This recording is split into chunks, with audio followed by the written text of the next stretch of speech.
বাংলাদেশকে ভারতের হাতে তুলে দেওয়ার জন্য নির্বাচন নিয়ে এত তাড়াহুড়া। ভাই, আমি কথাটা বললাম, অনেকে রাগ করবেন, কিন্তু আমার কথাগুলো শোনার পর আপনিও সন্তুষ্ট হবেন।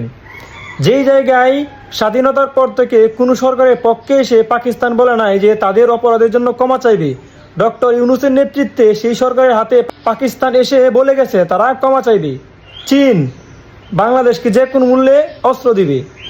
প্রত্যেকটা দেশ কূটনৈতিকভাবে বাংলাদেশকে সহযোগিতা করতে এগিয়ে আসতেছে, একমাত্র ভারত ব্যতীত। তাই ভারত দেখতেছে ডক্টর ইউনূসের সাথে সে খেলা করে পারবে না, কোনোভাবেই তাকে হিলানো যাচ্ছে না বা কোনোভাবেই তাকে কাবু করা যাচ্ছে না।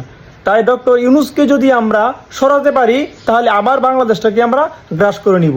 নির্বাচনে তো এই মুহূর্তে নির্বাচন হলে অবশ্যই বিএনপি ক্ষমতায় আসবে। সেই জন্যই বিএনপির কিছু নেতাকর্মীকে ভারত অলরেডি রর মাধ্যমে হাত করে নিয়েছে। যদিও তারেক জিয়া বা বেগম জিয়ার মাধ্যমে কোনো কাজ করাতে না পারলেও যেন বিএনপির বড় বড় নেতাকর্মীদের দিয়ে সেই কাজগুলো তারা করাবে। সেই জন্যই তারা বিএনপিকে ক্ষমতায় যাচ্ছে।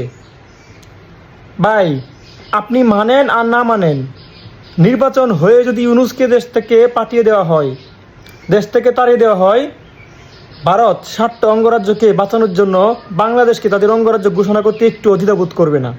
তারা বিএনপিকে যে কোনো মূল্যে হটিয়ে দিতে পারবে। তাই দেশপ্রেমিক হিসাবে, ছাত্র জনতা হিসাবে আমরা এত ত্যাগের বিনিময়ে, এত রক্তের বিনিময়ে দেশ স্বাধীন করেছি ভারতের হাতে তুলে দেওয়ার জন্য না।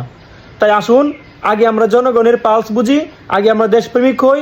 নির্বাচন যে কোনো সময় হতে পারে, নির্বাচন 5 বছর পরে হলেও বিএনপি ক্ষমতায় আসবে, কিন্তু তার আগে বিএনপিকেও সংস্কার করতে হবে, দেশটাকেও সংস্কার করতে হবে, যাতে কোনোভাবে এই দেশে যারা ক্ষমতায় আসবে ভারতের তাবেদারি না করে।